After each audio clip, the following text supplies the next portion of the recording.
औज़ुबिल्लाहिमिनश्शैतानिर्रजीम बिस्मिल्लाहिर्रहमानिर्रहीम। प्रोग्राम है live with Adil Shahzeb और मैं हूं आपके साथ अली अब्बास। आज मेज़बानी की जिम्मेदारी मुझे दी गई है क्योंकि आज आदिल थोड़े से मसरूफ हैं और उनकी मसरूफियत के बायस आज मैं इस प्रोग्राम की मेज़बानी के फ़राइज़ सर अंजाम दूंगा। अपने नाज़रीन को बताते चलें कि पाकिस्तान के खिलाफ भड़के मारने वाले मोदी ने पाकिस्तान का पानी खोलने का इकरार कर लिया है। एक तरफ मोदी पाकिस्तान के खिलाफ धमकी आमेज रवैया इख्तियार किए हुए है, वहीं दूसरी जानिब पाकिस्तान का पानी बंद करने के दावे से पीछे हट गए हैं। इसे मोदी की पोखलाहट करार दिया जा रहा है। गुजरात के गांधीनगर में खिताब के दौरान इंडियन वजीर आजम नरेंद्र मोदी ने इस बात का एतराफ कर लिया कि उन्होंने डैम के दरवाजे खोल दिए हैं। गो कि उन्होंने अपनी इस शिकस्त पर पर्दा डालने के लिए इसे डैम की सफाई करार दिया है, लेकिन दर हकीकत मुआरका हक में इंडिया की शिकस्त का असर है कि वो अपने बुलंदोबांग दावों समेत जमीन बोस हो गए हैं। ज्यादा किया नहीं है। अभी तो हमने कहा है कि हमने इसको एबेंस में रखा है, वहां पसीना छूट रहा है और हमने डैम थोड़े खोल करके सफाई शुरू की। जो कूड़ा कचरा था वो निकाल रहे हैं, इतने से वहां लड़ा जाता। मोदी साहब, आपको याद दिलाते चलें कि मोदी की पाकिस्तान का पानी बंद करने की भड़क के जवाब में DGISPR ने खैबर पख्तूनख्वा के तालिबे इल्मों से खिताब किया था, जिसमें उनका क्या कहना था, मुलाहिजा कीजिए। मोदी कहता है कि हम तुम्हारा पानी बंद कर देंगे, तुम हमारा पानी बंद कर दोगे, हम तुम्हारा सांस बंद कर देंगे। इंडिया के अंदर से ऑपोजिशन के साथ साथ अवाम की गैज़ो गज़ब का भी सामना करना पड़ रहा है और मार्का हक में नाकामी पर मुसलसल सवालात पूछे जा रहे हैं, जिनके जवाब देने के बजाय मोदी और उनकी काबीना भाग रही है।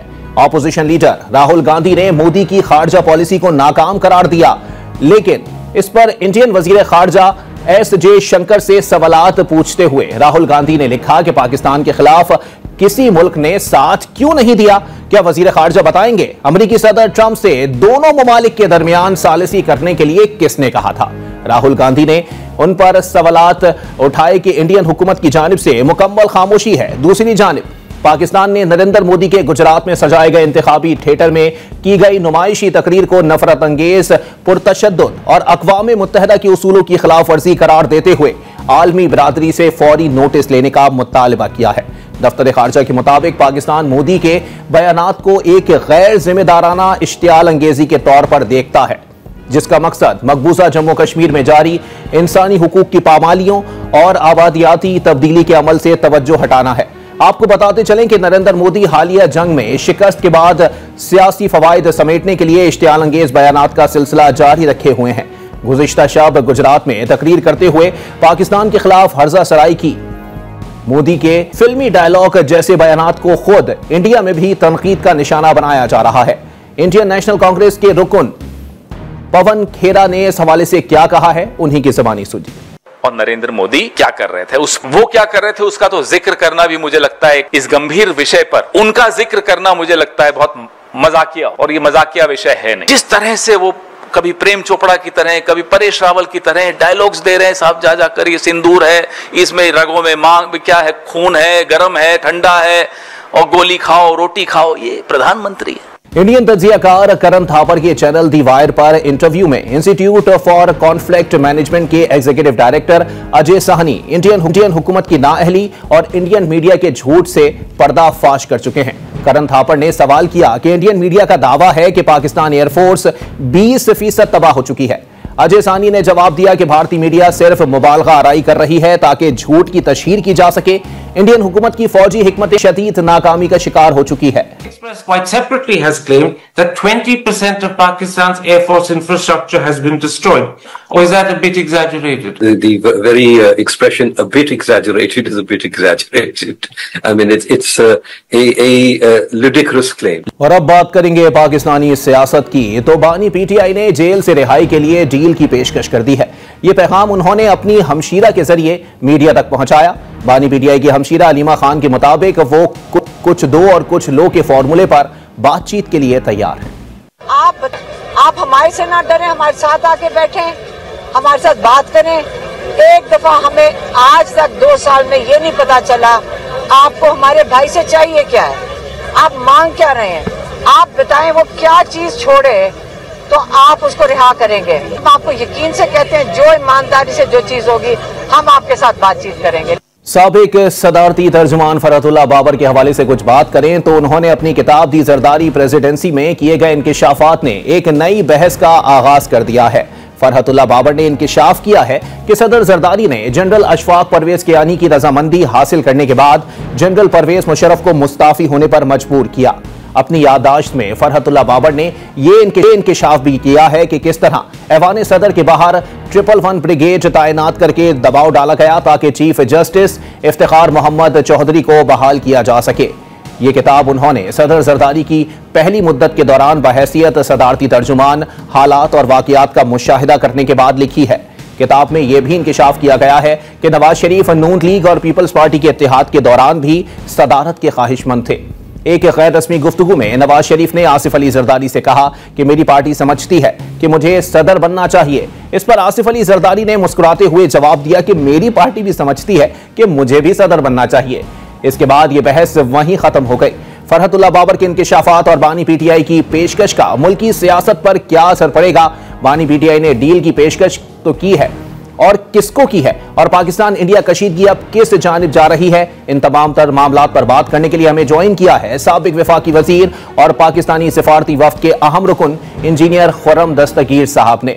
खुर्रम दस्तगीर साहब, पहले तो ये बताइएगा सर, जाहिर सी बात है कि सिफारती वफ्द जो है वो बिलावल भुट्टो साहब की क़यादत में भेजा गया है। ज़रा ये वाज़ेह तौर पर बता दें कि स्ट्रेटजी क्या होगी, क्योंकि मोदी की जानिब से जो है वो हर्जा सराई का सिलसिला तवातुर के साथ जारी है, चाहे उसका जो है वो खुद सियासत में नुकसान हो रहा हो या आलमी सतह पर। जी, मोदी की हर जो नफरत और तासुब से भरी हुई गुफ्तगू है वो पाकिस्तान का केस मजबूत कर रही है कि हिंदुत्व ने हिंदुस्तान को एक गासिब, गैर जिम्मेदार और बदमाश, अंग्रेजी का लफ्ज है रोग, रियासत बना दिया।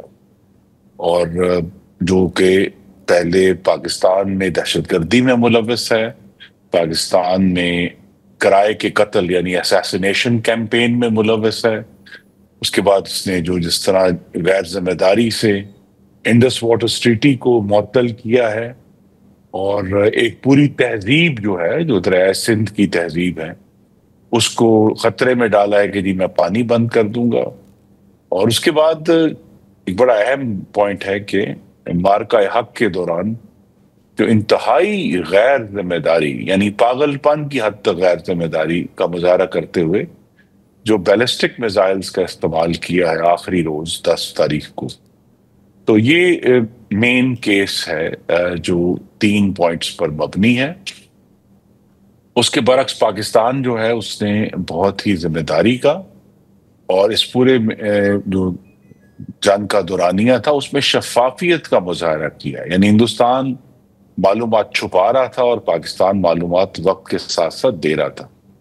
और उसके साथ ही जुड़ा हुआ है कि पाकिस्तान ने जिस तरह बैलिस्टिक मिसाइल्स का जवाब नहीं दिया, ये भी दुनिया के सामने हमने जाहिर करना है कि हम एक जिम्मेदार जौहरी रियासत हैं, लेकिन हिंदुस्तान नहीं है। और अगर हिंदुस्तान के ऊपर दबाव डालकर उसको मुज़ाकरात की मेज पर ना लाया गया, उसकी ये जो हिंदुत्व की जो नफरत और अंधापन है पाकिस्तान के खिलाफ और मुसलमानों के खिलाफ, ये जल्द या बदेर खुदा न खास्ता इस खित्ते को जौहरी जंग से दो चार करेगा। तो इसलिए बेहद जरूरी है कि मेज पर बैठा जाए, इन मामलात को देखा जाए, और अगर हमें मेज पर बैठकर एक मुस्तकिल हल तलाश करना है तो फिर कश्मीर भी उसका हिस्सा होगा, उसके बगैर मुस्तकिल हल नहीं होगा। तो ये बड़ी वाज़ेह स्ट्रेटजी है हमारे डेलीगेशन की। लेकिन खुर्रम साहब ये भी बताइएगा कि भारत की जानिब से भी जो है वो वहाँ पर लॉबिंग का जो है वो आगाज़ कर दिया गया है, तो उसको किस तरह से काउंटर किया जाएगा ये भी थोड़ा वाज़ेह करें। दूसरी बात ये कि खुद अब भारत के अंदर से जो आवाज़ें उठ रही हैं, आपको लगता है कि सियासी तौर पर मोदी को इस पर बहुत ज़्यादा नुकसान पहुँचने वाला है मुस्तकबिल करीब में? जी, पहले तो ये है कि जो हिंदुस्तान के वफूद अभी तक गए हैं और हम बहुत उनको क्लोजली हम उसकी निगरानी कर रहे हैं कि वो क्या बात कर रहे हैं, और ये बात अब वाज़ेह है कि हिंदुस्तान जो है वो माजी में रह रहा है, जो कि वो बार बार 2008 मुंबई और अमेरिका को खुश करने के लिए 2011 उसामा बिन लादेन और उसके बाद जो है वो जो पाकिस्तान में कलअदम तंजीमें थी उनका नाम लेते हैं। अब वो पाकिस्तान नहीं है। पाकिस्तान हुआ है जिसने 2022 में अक्टूबर में जब हम निकले हैं फाटिफ की ग्रे लिस्ट से, तो बड़ी एक भरपूर तैयारी की थी कि वाजे किया था और यूएन मॉनिटरी टीम्स को लेकर गए थे कि पाकिस्तान में अब जो है दहशतगर्दी का इंफ्रास्ट्रक्चर मौजूद नहीं है, उनकी कोई मुनज़्ज़म मौजूदगी नहीं है पाकिस्तान की सरजमीन पर। लेकिन हिंदुस्तान जो है वो माजी की जंग लड़ रहा है, जबकि पाकिस्तान मुस्तकबिल के लिए और एक पुरअमन मुस्तकबिल के लिए अपनी जिद्दोजहद कर रहा है। तो ये दोनों में फर्क है, और ये बात भी हम अपने जो बैनुल-अक़वामी पार्टनर्स हैं, चाहे वो अमेरिका है, चाहे वो यूरोपियन यूनियन है या बरतानिया, उस पर वाजे करेंगे इंशाअल्लाह। अच्छा खुर्रम साहब, एक सवाल यहाँ पर यह भी पैदा होता है कि अगर मवाजना कर लें कि जो ये ऑपरेशन बुनियानुल मरसूस से पहले जो है वो सिफारती ताल्लुकात भारत के क्या थे और पाकिस्तान के क्या थे, और अभी मौजूदा हालात में जो है वो सिफारती ताल्लुकात पाकिस्तान के कैसे हैं, भारत के कैसे हैं, क्योंकि मुसलसल आलमी सतह पर यह आवाज़ भी उठाई गई और आलमी माहिरीन ने भी ये बात की कि जब पाकिस्तान की जानिब से जो है वो कहा गया कि जंग बंदी करवाएं और हम टेबल पर बैठते हैं और बैठ के मामलात को हल करते हैं, जंग की तरफ जाना किसी के मफाद में नहीं है, तो जेडी वेंस जो कि नायब सदर हैं अमेरिका की, उन्होंने कह दिया कि हम इस जंग में नहीं पड़ेंगे। लेकिन जब भारत को मार पड़ना शुरू हुई तो उसके फौरन बाद जो है वो जंग बंदी के ऐलान के लिए अमेरिका कूद पड़ा। इसकी वजह क्या सामने आती है? जी, वजह बड़ी वाज़ेह है। आज से 25 साल पहले अमेरिका ने इस खित्ते में हिंदुस्तान को चुना था कि वो उनका एक स्ट्रेटेजिक यानी तज़वीराती पार्टनर होगा। लेकिन हिंदुस्तान जो है वो अगरचे आज तक उनका पार्टनर मौजूद है, किस लिए? क्योंकि अमेरिका चाइना को रोकना चाहता है। लेकिन हमने ये भी देखा कि जब तक पाकिस्तान ने अपनी महारत और अपनी मजबूती और जारहियत को रोकने की सलाहियत जो है वो साबित नहीं कर दी, और फिर उसके बाद जो मैंने पहले अभी जिक्र किया कि हिंदुस्तान को अपने बैलिस्टिक मिसाइल इस्तेमाल करना पड़ गए, तो तब अमेरिका ये समझ आई कि ये मामला जो है वो बहुत संजीदा हो गया, क्योंकि पाकिस्तान ने जो हिंदुस्तान की रौनक थी कि जी अमेरिका मेरा पार्टनर है और उसके पास, हिंदुस्तान के पास वो सरमाया है कि वो दुनिया की बेहतरीन टेक्नोलॉजी जो है राफेल की सूरत में या S-400 anti aircraft system mechanism की सूरत में खरीद सकता है। लेकिन जब पाकिस्तान ने इन दोनों चीजों को तबाह करके साबित कर दिया, तो फिर अमेरिका को भी ये एक मुसीबत हुई कि एक तो उनका एक जो पार्टनर है उसमें उसको वाज़ेह शिकस्त नजर आ रही थी, और दूसरा जो अमेरिका के लिए परेशानी है, जो कि एक लॉन्ग टर्म परेशानी है, वो ये है कि पहली दफा जब मुकाबला हुआ तो चाइना के जो हथियार थे और उनके जहाज थे वो मगरबी दुनिया के बराबर साबित हुए, बेहतर साबित हुए पाकिस्तानी पायलट्स की महारत की वजह से। तो वहां फिर उनको ये समझ आई कि अगर ये जंग मजीद चलती है तो ये तो हिंदुस्तान का बहुत नुकसान हो जाएगा, और उससे जो है पूरी वेस्टर्न वर्ल्ड की जो अस्करी महारत है उसके ऊपर सवालात उठ जाएंगे। लेकिन आप ये भी देखिए ना कि ये जो हिंदुस्तान की कमजोरी है या उनकी एक स्ट्रेटेजिक, मैं कहूंगा एक टिमिडिटी है, यानी वो शर्मसार है या पीछे हटते हैं, और अभी तक चाइना को कोई भी वाज़ेह तौर पे उसके सामने नहीं खड़े हो सके। यही वजह है कि जो हिंदुस्तान को मगरिब से इस दफा वो सफारती मदद हासिल नहीं हुई जो उनको ऑटोमेटिकली हासिल हो जाती थी किसी भी दहशतगर्दी के वाकये के बाद, उनको वो हासिल नहीं हुई, क्योंकि मगरिब भी और अमेरिका भी उनसे फ्रस्ट्रेटेड है इस मामले में कि वो चाइना के मुकाबले में जो हिंदुस्तान है वो खड़ा होने के लिए तैयार नहीं है।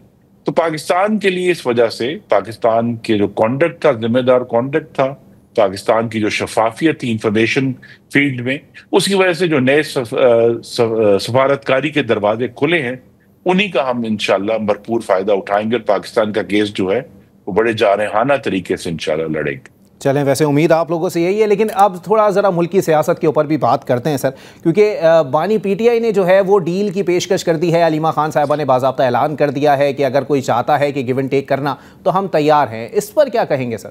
देखिए, एक दफ़ा फिर साबित हुआ है कि बानी चेयरमैन की जमात कोई सिविल सुप्रीमेसी की या आइन की सरबुलंदी की जंग नहीं लड़ रहे, वो सिर्फ ज़ाती इक़्तिदार की हवस है, उसके लिए वो सारा ये उनकी जो ने सियासी तौर पर हरकत की है वो सिर्फ ज़ाती इक़्तिदार की हवस थी, वरना वो ये बात ना करते और कहते कि जी वो पाकिस्तान में जमहूरियत के लिए जद्दोजहद करेंगे। लेकिन वो अब जबकि उन्होंने वाज़ेह तौर पर कह दिया है कि वो डील के लिए तैयार हैं, तो ये सवाल आज का नहीं है, ये कुछ देर से है कि उनके पास अब डील करने के लिए या हुकूमत को देने के लिए क्या रह गया है। इससे पहले तो 26 नवंबर 2024 से पहले तो उनके पास एक धमकी थी कि हम सड़क पर आकर मुल्क को जला देंगे, हम राख कर देंगे, जिस तरह 9 मई को उन्होंने किया, और 26 नवंबर को भी 5 रेंजर्स और 1 पुलिसमैन की शहादत हुई। तो उनके पास ये एक जिसे कहते हैं एजिटेशन की धमकी थी, वो भी नहीं है। तो वो उनके पास क्या है ये तो, और उन्होंने चूंकि कह दिया है कि वो सियासी जमात से बात करने के लिए तैयार नहीं है और सिर्फ एस्टेब्लिशमेंट से बात करेंगे, तो वो तो जो भी उनकी डील है, और वाज़ेह है कि उनको ये पैगाम दिया गया कि जो भी बात करनी है हुकूमत से करनी है। तो हुकूमत तो आज भी अपनी मेज पर बैठी है मुज़ाकरात की, आए आकर हमसे मुज़ाकरात करें, और मुज़ाकरात की बुनियाद अगर तो वो संजीदा है तो इस बात पर होगी कि अगर तहरीक इंसाफ चाहती है कि उनके बकौल 8 फरवरी 2024 के इंतखाबात में उन्हें 31% वोट हासिल हुए पाकिस्तान के अवाम के, तो फिर उन्हें उन जमातों को भी तस्लीम करना पड़ेगा जिनको 69% वोट हासिल हुए।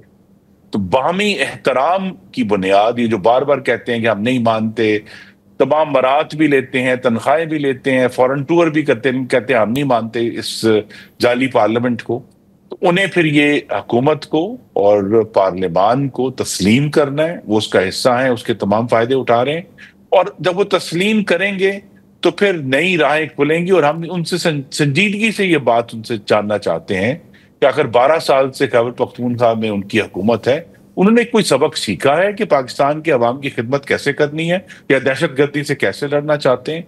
तो ये सब इशूज जो हैं हम टेबल पर बैठकर बात करने के लिए तैयार। बहुत शुक्रिया खुर्रम दस्तगीर साहब, मुस्लिम लीग नून से हमारे साथ मौजूद थे। कहना उनका ये था कि हम तैयार हैं टेबल पर बैठने के लिए, लेकिन पीटीआई की क़यादत को पहले भी पैगाम दिया जा चुका है कि अगर वो एस्टैब्लिशमेंट की जानिब देख रहे हैं तो उनको ये वाज़े तौर पर कहा गया है कि आप हमारी तरफ देखने के बजाय हुकूमत से डील करें, और हुकूमत के साथ बैठकर अगर टेबल पर मामलात हल हो सकते हैं तो फिर उनको हल किया जाए। एक ब्रेक के लिए मुझे कहा जा रहा है, ब्रेक के बाद पाकिस्तान तहरीक इंसाफ का मौक़िफ़ भी प्रोग्राम में शामिल करेंगे। एक ब्रेक के बाद प्रोग्राम को यहीं से कंटिन्यू करेंगे।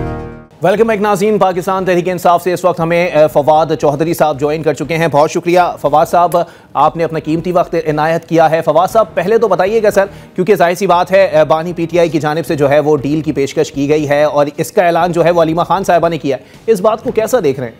देखिए जी, बात यह है कि गुफ्तगू तो होनी ही चाहिए। वो क्या कहते हैं कि गुफ्तगू कीजिए, फितरत इंसानी है शकीब, जाले लग जाते हैं बंद मकानों में। आप बातचीत ही करते हैं पॉलिटिक्स में, तो अगर उन्होंने बातचीत का कहा है तो मेरा ये ख्याल है बड़ी मुस्बत बात है। और उन्होंने ये कहा है कि आप बहनों के साथ बैठे हैं। आई थिंक जो इमरान खान ने कहा है कि मेरे साथ बरह रास्त बात करें, तो उनकी बहनों के साथ मतलब यही है कि बरह रास्त बातचीत की ऑफर दोहराई है। तो मेरा ख्याल यही है कि एस्टैब्लिशमेंट को इस ऑफर को कबूल करना चाहिए और साथ बैठना चाहिए।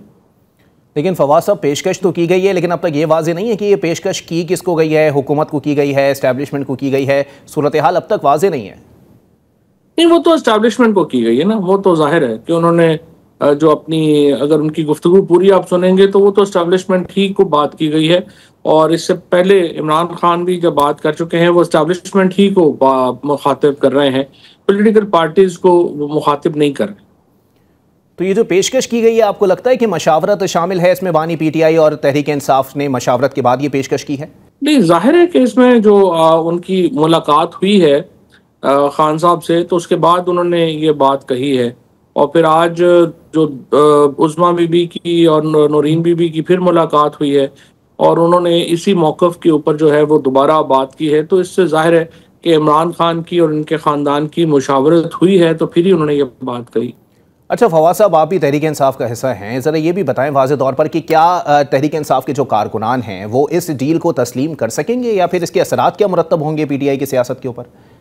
देखिए, तहरीक इंसाफ के कारकुनान चाहते हैं इमरान खान जेल से बाहर निकलें और वो फिर आके पॉलिटिक्स को लीड करें। उनकी हर तरह ये ख्वाहिश है, लिहाजा वो इसके लिए वो हर मुमकिन जो भी काम है वो उसके लिए जाने को तैयार है। और देखिए ना, आप देखें आपने क्या जो पॉलिटिक्स है उसके अंदर बातचीत होना बड़ा अहम है, उससे एक नतीजा जो है वो निकलना चाहिए। और जाहिर है कि इमरान खान ने साबित कर दिया है कि वो ज़ात के लिए तो बात नहीं कर रहे हैं, लेकिन ना ज़ात के लिए अगर वो बात कर रहे हों तो उन्हें तो कोई मसला नहीं है। वो कल कहेंगे जी मुझे बाहर भेज दें, तो हुकूमत उन्हें कल बाहर भेजने को तैयार होगी, उनके तो हुकूमत की तो जान छूट जाएगी। लेकिन इतनी गर्मियों में, इतने बुरे हालात में भी अगर आज इमरान खान अपनी ज़ात के लिए बात नहीं कर रहे और कौम के लिए बात कर रहे हैं, तो आई थिंक उनका क्रेडिट बनता है। लेकिन फवाद साहब ये भी वाज़ेह कीजिएगा कि आप भी बारहा जो है वो इस बात का इजहार कर चुके हैं कि जो मौजूदा क़यादत है पाकिस्तान तहरीक इंसाफ की, वो बानी PTI की रिहाई के लिए कोई संजीदा कोशिशें नहीं कर रही है। तो ये इस पेशकश से आपको लगता है कि मौजूदा जो क़यादत है उन्होंने कोई संजीदगी का मुजाहरा किया है? आप क़यादत तो बाईपास होगी ना, अब तो उनकी बहनें बात कर रही हैं। अगर आप देखें ना, अगर क़यादत ने 2 साल में डिलीवर किया होता तो फिर उनकी फैमिली को, उनकी बहनों को ये बातें करने की ज़रूरत पेश ना आती। लेकिन चूंकि क़यादत की तरफ से कोई डिलीवरी नहीं हुई, PTI जो है वो इमरान खान की उम्मीदों के ऊपर पूरी नहीं उतर सकी, जो मौजूदा लीडरशिप है, तो फिर इसलिए उन्होंने अपनी बहनों के ज़िम्मे ये लगाया है कि वो ये बात करें। और जाहिर है कि जो मौजूदा लीडरशिप है उसके ऊपर तो एक काइंड ऑफ नो कॉन्फिडेंस ही जाहिर होता है।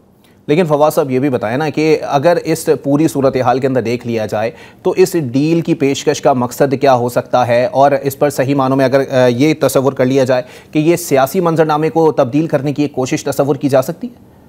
एक स्टेटस को तो टूटेगा ना। स्टेटस को इस वक्त ये है कि पाकिस्तान के लोग जो हैं वो बड़ी तादाद में इस वक्त इमरान खान के साथ हैं। पाकिस्तान तो इमरान खान के साथ खड़ा है और जो एस्टैब्लिशमेंट और हुकूमत है वो दूसरी साइड के ऊपर है, जिससे एक पॉलिटिकल वैक्यूम है पाकिस्तान के अंदर, एक सियासी खला है। उस खला को पाटने के लिए ज़रूरी है, उसको भरने के लिए ज़रूरी है कि बातचीत हो। और ये जो मेरा ख्याल है कि गुफ्तगू हुई है, इसके नतीजे में हम एक स्टेप आगे जा सकते हैं। अब देखना यह है कि दूसरी साइड इसका जवाब कैसे देती है। अच्छा फवाद साहब ये भी बताएं कि अगर डील से कानूनी मामलात जैसे कि मुकदमात की वापसी है, नाअहली ख़त्म करने की बातें हो रही हैं, तो आपको लगता है कि ये अदलिया पर दबाव डालने की एक कोशिश की जा सकती है? अदलिया तो इस वक्त देखे, सच्ची बात यह है कि वो मैटर नहीं कर रही ना, कहीं इंडिपेंडेंस तो है नहीं। अदलिया जो है वो उसको इस वक्त एग्जेक्टिव ही की एक शाख के तौर पर लिया जा रहा है। जो एक इंडिपेंडेंस थी जुडिशरी की, वो तो 26वीं तरमीम के बाद अब रही नहीं। तो जुडिशरी की कोई अपना माइंड है नहीं, तो लिहाजा वो सोचा यही जाता है कि जो एग्जेक्टिव कहेगी उन्हें वो अकॉर्डिंगली उसके चलेंगे। सो इट्स जुडिशरी की कोई अहमियत नहीं है इस वक्त। अच्छा फवाद साहब ये भी बताएं कि अब जो सूरत हाल है सियासी मंजरनामे पर ओवरऑल बात करते हैं, PTI से हटकर भी बात करते हैं कि अगर जो है वो सदर ज़रदारी साहब ने जो है वो वाज़ेह तौर पर कह दिया है कि अगला वज़ीर आज़म जो है वो बिलावल भुट्टो साहब होंगे, तो क्या कोई यकीन दहानी करा दी गई है, या फिर ये कहा जा सकता है कि जी शहबाज शरीफ साहब की छुट्टी होने वाली है, या फिर मुमकिना तौर पर यह बात यकीनी है कि अगले इलेक्शन के अंदर जीत जो है वो पाकिस्तान पीपल्स पार्टी की होगी? वो तो पिछले इलेक्शन में भी कहते थे कि इस दफा वज़ीर-ए-आज़म बिलावल भुट्टो होंगे, लेकिन जाहिर है कि बिलावल भुट्टो को वज़ीर-ए-आज़म बनाने के लिए उन्हें सिंध से निकलना पड़ेगा। सिंध से निकलने के लिए पीपल्स पार्टी तैयार नहीं है। और वैसे तो खैर अब ये फैसला करना जो है वो एस्टैब्लिशमेंट ने फैसला करना है। अगर ऐसा ही स्टेटस को रहता है, जो बड़ा मुश्किल है कि अगले इलेक्शनों तक रहे, पाकिस्तान की कौम का ये मिजाज है नहीं, लेकिन अब क्या कहा जा सकता है। लेकिन अगर ये रहता है तो फिर देखें ना, यहाँ तो ऐसे ही होता है कि शहबाज शरीफ साहब हैं या जो लोग भी हुकूमत में हैं, यहाँ तो चपड़ासी की कुर्सी कोई नहीं छोड़ता, तो जो लोग बैठे हुए हैं वो क्यों छोड़ेंगे? ये तो कोई दबाव आएगा ही तो छोड़ेंगे, वरना क्यों छोड़ेंगे। बहुत शुक्रिया फवाद चौधरी साहब हमारे साथ मौजूद थे। और जाहिर सी बात है आगे आने वाले वक्तों में सूरत हाल मजीद वाज़ेह होगी कि क़यादत कितनी संजीदा है। एक ब्रेक के लिए मुझे कहा जा रहा है, ब्रेक के बाद कुछ बात होगी IMF और हुकूमत के मुज़ाकरात के हवाले से कि आइंदा बजट के ऊपर क्या असरात मुरतब होने जा रहे हैं। एक ब्रेक के बाद प्रोग्राम को यहीं से कंटिन्यू करेंगे। वेलकम एक नाज़रीन, प्रोग्राम के सिलसिले को आगे बढ़ाएंगे और अब कुछ बात होगी IMF और हुकूमत के दरमियान बजट से पहले होने वाले मुज़ाकरात के हवाले से, क्योंकि कुछ लोगों की जानिब से यह भी तासुर दिया जा रहा है कि कहीं ना कहीं बजट के ऊपर काफ़ी हद तक असरअंदाज हो सकता है IMF और उसके नताइज जो हैं वो हो सकता है मुस्तकबिल करीब में आवाम को भुगतने पड़े। इसी पर बात करेंगे। चीफ रिपोर्टर इस्लामाबाद सनाउल्लाह खान साहब हमारे साथ मौजूद हैं। सनाउल्लाह साहब पहले तो बताइएगा सर, ये पाकिस्तान और IMF के दरमियान जो बहस हुई है तजावीज़ पर, और अब ये बताइएगा कि इस पर कौन कौन से नुकात ऐसे हैं जिस पर इत्तेफाक नहीं हो सका? देखें, एक तो बड़ी इंटरेस्टिंग बात है कि शायद पहली मर्तबा है कि बजट के मौके पर भी IMF का डेलीगेशन पाकिस्तान पहुंचा है। हालांकि अभी चंद दिन पहले ही जो पाकिस्तान का एनुअल रिव्यू था वो मुकम्मल हुआ और उसमें बहुत सारी बातें हो जाती हैं। माजी में ऐसा कभी नहीं हुआ कि आपके बजट के भी हर नुकात को IMF देख रहा है बैठकर। और इसमें तो आपको पता है प्राइम मिनिस्टर खुद कह चुके हैं कि ये IMF और पाकिस्तान की तारीख का सबसे सख्त प्रोग्राम है। तो तमाम चीज़ें, अभी तक किसी बात पर भी इत्तेफाक नहीं हुआ। इंटरेस्टिंगली अभी वर्चुअल बातचीत हो रही है। बुनियादी तौर पर जिन बातों पर अभी तक इत्तेफाक होना है हुकूमत जो चाहती है कुछ थोड़ा बहुत रिलीफ देना चाहती है आवाम को, जिसमें जो तनख्वाहदार तबका है उसका जो इनकम टैक्स है वो थोड़ा कम करना चाहती है, कुछ कंस्ट्रक्शन इंडस्ट्री को रिलीफ देना चाहती है, कुछ और कुछ चीज़ें हैं। तो IMF इस पे जो हमारे ज़राए बता रहे हैं किसी तौर पर भी तैयार नहीं है, और वो चाहता है कि अगर आपने कुछ रिलीफ देना है 100 अरब का, 200 का, 500 का, जितना भी देना है, तो आप उसके अगेंस्ट या अपने एक्सपेंडिचर कम करें या आप जो है उसको एडिशनल रेवेन्यू लेके आएँ, फिर टैक्सेशन बढ़ाएं आप। तो ये मुश्किल है, एक सूरत हाल है हुकूमत के सामने।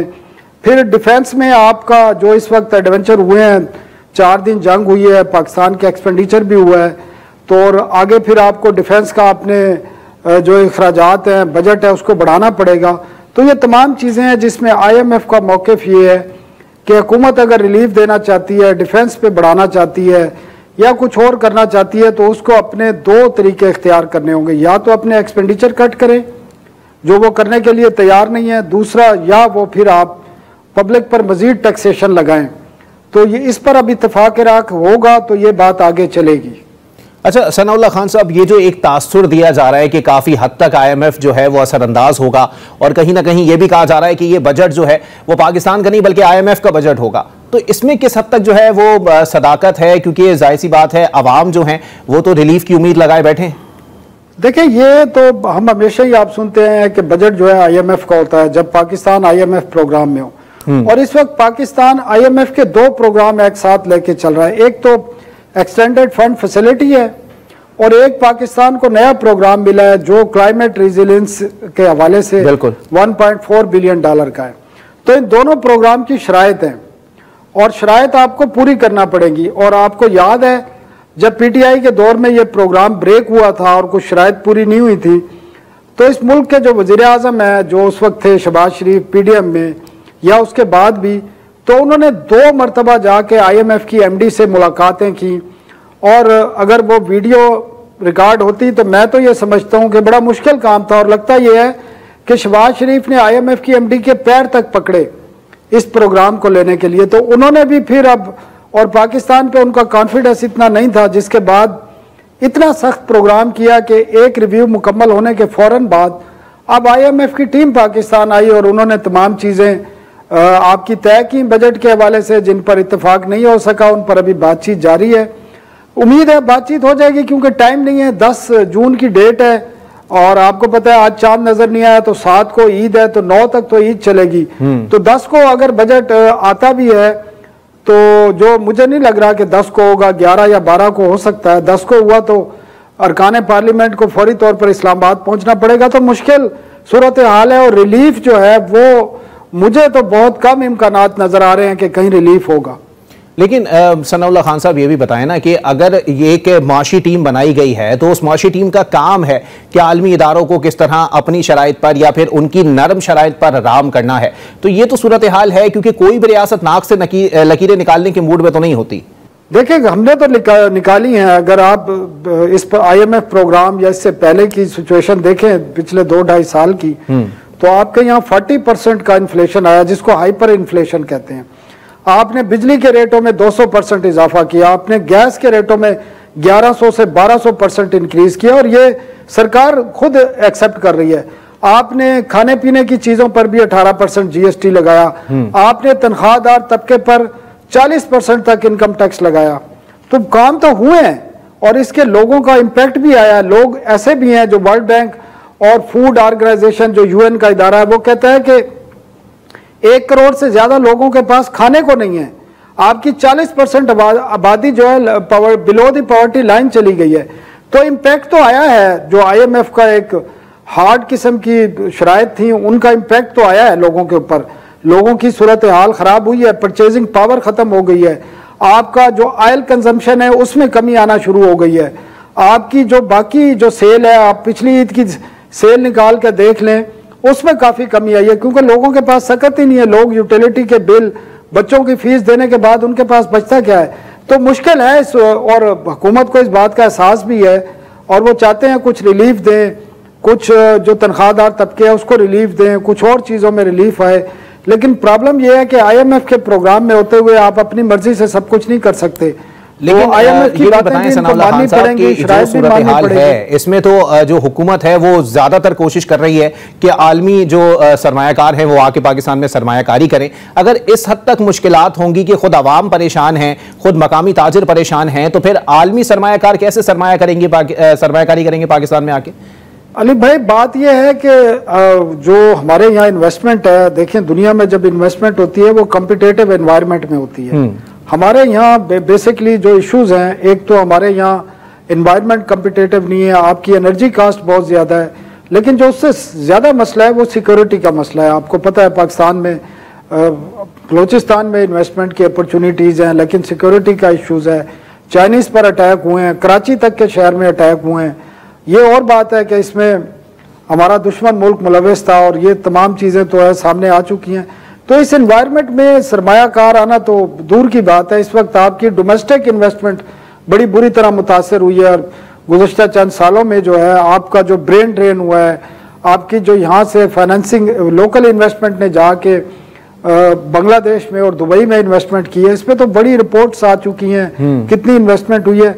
तो पाकिस्तान को अभी टाइम लगेगा इन चीज़ों में। आपको सिक्योरिटी इन्वायरमेंट बेहतर करना पड़ेगा, आपको अपना जो कारोबारी माहौल है वो बेहतर करना पड़ेगा, एनर्जी कास्ट नीचे लाना पड़ेगी, अपने आपके जो कवानीन है इतने ज़्यादा हैं जो इन्वेस्टमेंट को और बिजनेस को डिस्करेज करते हैं, उनको ख़त्म करना पड़ेगा, उनको वन विंडो पे लाना पड़ेगा। तो वो एक डिफरेंट इशू है, वहाँ पे हमें बहुत ज़्यादा मुश्किलात हैं, और इसी वजह से अनएम्प्लॉयमेंट भी बढ़ रही है कि यहाँ पे इन्वेस्टमेंट नहीं है, आपकी GDP ग्रोथ बड़ी कम है।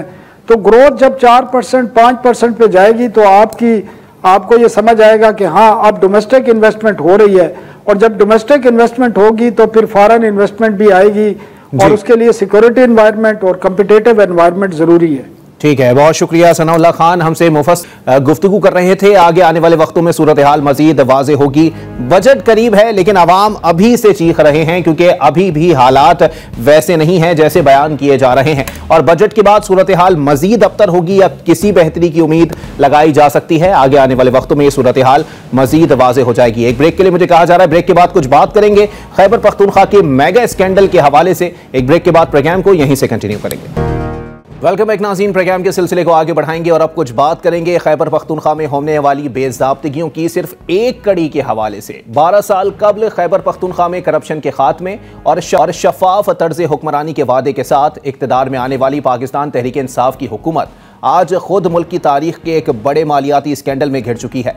खैबर पख्तूनख्वा के ज़िला अपर कोहिस्तान से मुताल्लिक मंजर आम पर आने वाले इस स्कैंडल में अब तक 40 अरब रुपए से जायद की मुबैना माली बदउनवानी का इंकिशाफ हो चुका है और रकम में इजाफे का सिलसिला भी जारी है।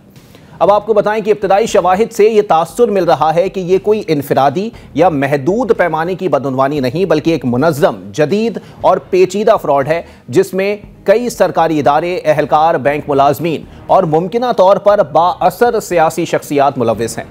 इस स्कैंडल को पाकिस्तान की तारीख के सबसे बड़े मालियाती स्कैंडल्स में से एक करार दिया गया है। इस मालियाती स्कैंडल की संगीनी का अंदाज़ा इस बात से लगाया जा सकता है कि नैब के मुताबिक खैबर पख्तूनख्वा के सरकारी बैंक अकाउंट से 2020 के दरमियान तकरीबन 40 अरब रुपए जाली दस्तावेजात, फर्जी चेक्स और बोगस सिक्योरिटी रिफंड्स के जरिए निकाले गए हैं।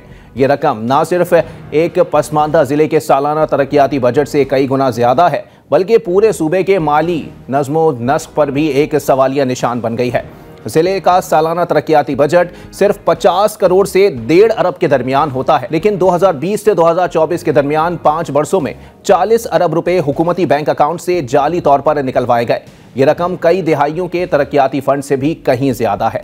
जिला अपर कोहिस्तान के कम्युनिकेशन एंड वर्क्स डिपार्टमेंट पर इल्जाम है कि उसने तरक्याती मंसूबों की लागत को बढ़ा चढ़ा कर दिखाया, जाली कॉन्ट्रैक्टर्स सिक्योरिटीज पेश की और फर्जी मंसूबों की बुनियाद पर फंड्स जारी करवाए। जाली बिल्स, बोगस चेकबुक्स और गैर मिजाज अदायगियां इस घोटाले का मरकजी हिस्सा थीं। बैंक अकाउंट से की गई रकम की मुंतकली में भी कई बेज़ाब्तगियां सामने आई हैं। सरकारी बैंक के मुलाजमीन ने मुबैना तौर पर स्टेट बैंक के कवायद, एंटी मनी लॉन्ड्रिंग एक्ट और खजाना कवायद की खिलाफ वर्जी करते हुए अवामी पैसे को निजी अकाउंट्स में मुंतकिल किया। इस ज़म्न में 50 के करीब बैंक अकाउंट्स मुंजमद किए जा चुके हैं, जिनमें बाज़ मुश्तबा ठेकेदारों और सरकारी मुलाजमीन के अकाउंट्स भी शामिल हैं। इत्तलात के मुताबिक एक डंपर ड्राइवर के नाम पर भी कई करोड़ रुपए का ट्रांजैक्शन रिकॉर्ड किया गया है। जिससे जाहिर होता है कि जाली नाम और जाली कंपनियों का नेटवर्क इस स्कैंडल का हिस्सा था। अगरचा जिले का सालाना तरक्याती बजट सिर्फ 50 करोड़ से 1.5 अरब रुपए के दरमियान होता है, लेकिन 2020 से 2024 के दरमियान 5 बरसों में 40 अरब रुपए हुकूमती बैंक अकाउंट से जाली तौर पर निकलवाए गए। ये रकम कई दिहाइयों के तरक्याती फंड से भी कहीं ज्यादा है। नायब खैबर पख्तूनख्वा की टीम ने कई दिन दासू और कोहिस्तान में गुजारकर मुतालिका रिकॉर्ड कब्जे में ले लिया है।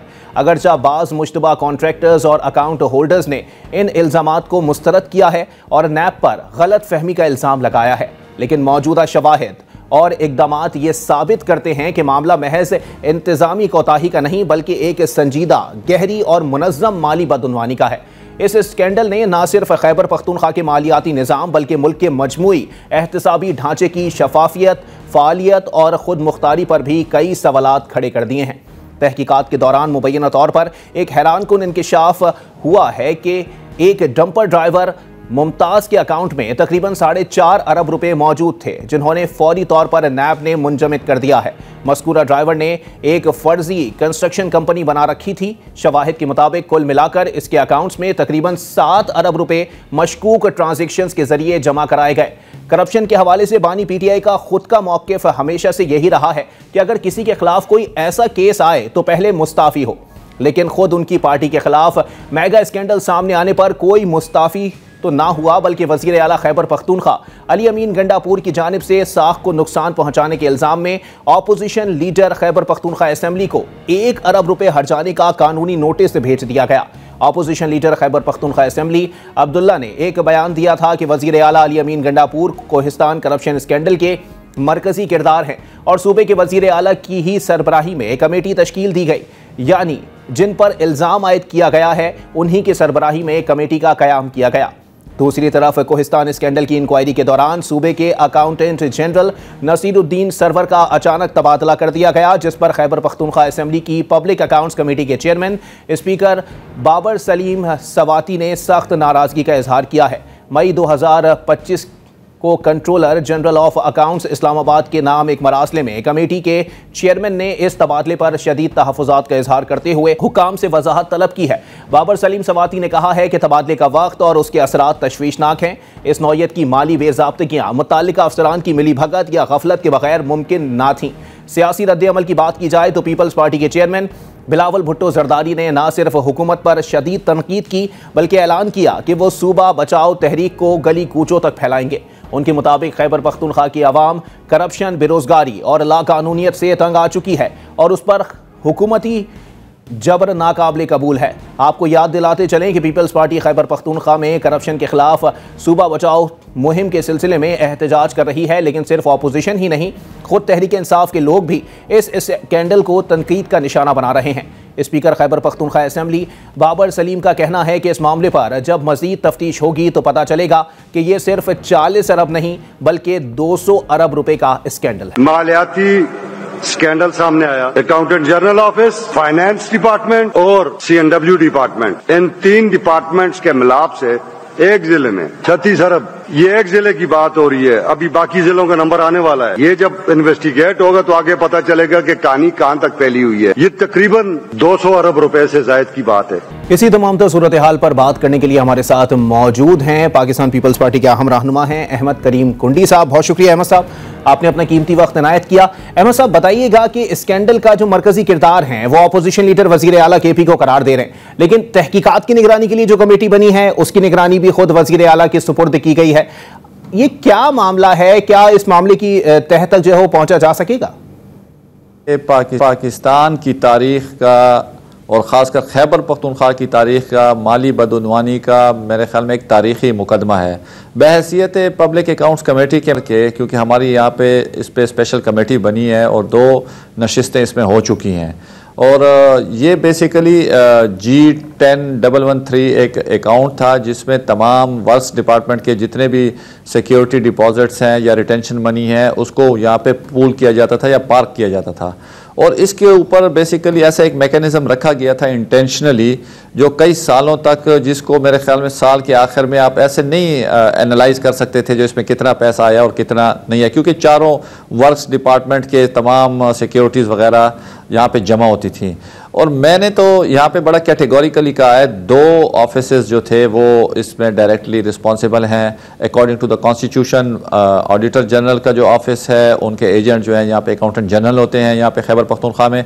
दूसरा जो है वो सेक्रेटरी फाइनेंस के जो ऑफिस है, क्योंकि मैनेजमेंट ऑफ फंड है या मेंटेनेंस ऑफ फंड है या अपना कंट्रोल ऑफ फंड है या उसकी रेगुलेशन है या गाइडलाइंस है, वो बेसिकली फाइनेंस डिपार्टमेंट का मैंडेट है, जिस पे आपने देखा भी होगा, जिस पे मैंने मॉरली ग्राउंड पे मैंने मुज़म्मिल असलम साहब का कहा जो इनको रिज़ाइन करना चाहिए, क्योंकि कभी भी तारीख में इतना बड़ा वाक़या नहीं हुआ। अगर एक चीज़ को आप कंट्रोल नहीं कर पा रहे या उसके मैकेनिज़्म को आप देख नहीं पा रहे और ये चीज़ हुई, ये सिर्फ यहाँ पे सिर्फ कोहिस्तान में नहीं हुई, ये बाकी चीज़ों में भी ये सस्पिशियस अकाउंट ट्रेस आउट हुए हैं और चंद दिनों में हो सकते हैं बाकी ज़िलों में भी आपको बिलियंस ऑफ रुपीज़ आपको नज़र आएंगी जो यहाँ से निकले हैं। और खैबर पख्तूनख्वा की जो पब्लिक अकाउंट्स है या कंसोलिडेटेड फंड है उससे निकले हैं, जिसका डायरेक्ट एक्सचेकर के ऊपर इम्पैक्ट पड़ता है। अच्छा अहमद साहब, ये भी बताइएगा कि बहुत सारे लोग कह रहे हैं कि ये सिर्फ 40 अरब की बात नहीं है, कई 100 अरब के स्कैंडल हैं जो सामने आने जा रहे हैं। लेकिन एक ऐसे वक्त में जब ये स्कैंडल सामने आता है तो अकाउंटेंट जनरल नसीरुद्दीन अहमद साहब का जो है वो तबादला अचानक कर दिया जाता है, जिस पर पब्लिक अकाउंट्स कमेटी ने भी तहफ़्फ़ुज़ात का इजहार किया। इस पर क्या कहेंगे? जी बिल्कुल, देखिए मैंने तो आपको कहा 2 ऑफिसेज का मैंने जिक्र किया है और मैं फिर भी आपको कह दूं, देखिए किसी की पोस्टिंग ट्रांसफ़र से ना ये जो है ना मैकेनिज़्म रुक सकता है और ना ही मतलब है इसके किरदार छुप सकते हैं। ये बड़ी कैटेगोरिकली ट्रांजैक्शंस हुई हैं, अकाउंट में पैसे गए हैं और यहाँ पे आप देखेंगे चंद दिनों में आपको मौजूदा जो सूबाई हुकूमत है उनके आला क़यादत के नाम भी आपके सामने आने वाले हैं। लेकिन मैं वक्त से पहले ऐसा नाम नहीं लेना चाहता जिस पे कल को मेरे लिए शर्मिंदगी का बायस बने, लेकिन तकरीबन इसमें बहुत सारे नाम ऐसे हैं जो इस वक्त जो मौजूदा सूबाई हुकूमत है उनके कायदीन हैं, उनको डायरेक्टली और इनडायरेक्टली उनके अकाउंट्स इस्तेमाल हुए इसमें। और ये बाकायदा ये मैकेनिज़्म जो पूल वाला मैं कह रहा हूँ आदिल भाई, इसको अंडरस्टैंड करना बड़ा ज़रूरी है। ये रखा गया है जिसमें मरकज़ी किरदार फाइनेंस डिपार्टमेंट प्रोविंशियल गवर्नमेंट का है और साथ में AG ऑफिस का है। और अगर तबादला हो गया पब्लिक अकाउंट्स ने तो कैटेगोरिकली कहा है, जो इसके ऊपर ऑब्जर्वेशन दी है, जो नहीं होना चाहिए था। लेकिन नए AG आए हैं, हमने इंस्टीट्यूशनली सवाल करने हैं, उन्होंने जवाबात देने हैं, क्योंकि ये बड़ी मतलब है बड़ी क्लियर एंड क्रिस्टल क्लियर है ये जो यहाँ से ट्रांजैक्शंस हुई हैं और जिस अकाउंट से पैसे निकले हैं और जिस बैंक से निकले हैं वो तमाम चीज़ें ट्रेस आउट हो रही हैं। हमारे लोकल MPs हैं वहाँ पे, MPA हैं वहाँ पे, उनको काफ़ी वहाँ का डायनामिक्स का भी पता है और उनकी ट्रांजैक्शंस का भी पता है और ये काफ़ी मशहूर केस है। और ये सिर्फ आप वाली बात है, ये एक डिस्ट्रिक्ट में नहीं है, बाकी डिस्ट्रिक्ट्स में भी मैंने आपको कहा ना, ये कोई ऐसी इस अकाउंट के जो सबसे मैं बार बार से फाइनेंस डिपार्टमेंट के इसलिए कहता हूँ क्योंकि इसका मैकेनिज़्म ऐसे रखा गया था। चाहिए तो ये था जो जितने भी वर्क्स डिपार्टमेंट है उनका अलग-अलग ये डिपॉजिट होता, अलग-अलग उनकी रिटेंशन मनीज़ होती हैं, अर्नेस्ट मनीज़ होती, लेकिन इसमें बाकायदा एक मटका सा बनाया गया था, एक पूल सा बनाया गया था जिसमें तमाम डिपार्टमेंट्स के पैसे रखे जाते थे और ये रिस्पॉन्सिबिलिटी थी फाइनेंस डिपार्टमेंट की, खैबर पख्तूनख्वा की, जो अपनी जिम्मेदारियां पूरी नहीं कर सकी। और मज़ीद डिस्ट्रिक्ट्स में भी आपके अभी कुछ हमारी फिर मज़ीद नशिस्तें हो रही हैं, उसमें आपके सामने बाकी ज़िलों से भी ये जो पैसे निकले हैं उनके नाम भी आने वाले हैं। अच्छा अहमद साहब, ये भी बताएं कि ये जो सूबा बचाओ तहरीक भी आपने शुरू कर दी है और कल जो शेलिंग हुई थी पीपल्स पार्टी पर, किसी भी जमात का जमहूरी हक होता है एहतजाज करना और शेलिंग जितनी भी मजम्मत की जाए कम है, लेकिन पीपल्स पार्टी अकेले तो कुछ नहीं कर पाएगी। JUI अवामी नेशनल पार्टी जिनके साथ आप मिलकर एक तहरीक का आगाज कर सकते हैं अगर करप्शन की ये हालत है तो आपकी बात को थोड़ा सा मजीद और लेके चलता हूँ। हमने तो दावत दी थी PTI के नजरियाती वर्करों को। हमारा मौक़िफ़ कोई इलेक्शन कैंपेन या कोई नहीं था, हमारा बड़ा एक मरकज़ी बातें थी जिसमें सर फहरिस्त जो थी वो करप्शन थी। हमने लोड शेडिंग पे भी बात वहाँ पे की, हमने जो सेक्ट एम्प्लॉयज़ हैं उनकी भी बात की, लेकिन मेन जो हमारा फोकस था वो करप्शन के ऊपर था। और हमने तो दावत दी थी PTI के उन कारकुनों को जो करप्शन के ख़िलाफ़ वोट डालते रहे हैं और अब आज भी वो इस नज़रिए पे खड़े हैं जो भाई करप्शन नहीं होनी चाहिए। आप तो JUI और ANP की बात कर रहे हैं, हमने ठीक है लीड ली है क्योंकि हम खामोश नहीं बैठ सकते, हम ऐवान के अंदर हैं और और इस तरीके से हमने पार्टी के अंदर डिस्कशन की। और मैं मशकूर हूँ अपने प्रोविंशियल प्रेसिडेंट सैयद मोहम्मद अली शाह बाचा साहब का, जिन्होंने हमारी इस तजवीज़ को मनवन तस्लीम किया और उन्होंने लीड ली। हम तमाम पॉलिटिकल पार्टीज़ के वर्कर को दावत दे रहे हैं जो वो शरीक हों सूबा बचाओ तहरीक में, ताकि ये जो करप्शन का बाज़ार गर्म है मुख्तलिफ़ शक्लों में, ताकि उसको रोका जाए। और सिर्फ इसमें ANP JUI का आपने नाम लिया, मैं फिर कहूँगा जो इसमें हम PTI के वर्करों को भी दावत देते हैं। आज आप देख लें आतिफ खान का चीफ सेक्रेटरी को बाकायदा लेटर गया है जो TMA की जो करप्शन हुई है मर्दान में सोलराइजेशन के नाम पे।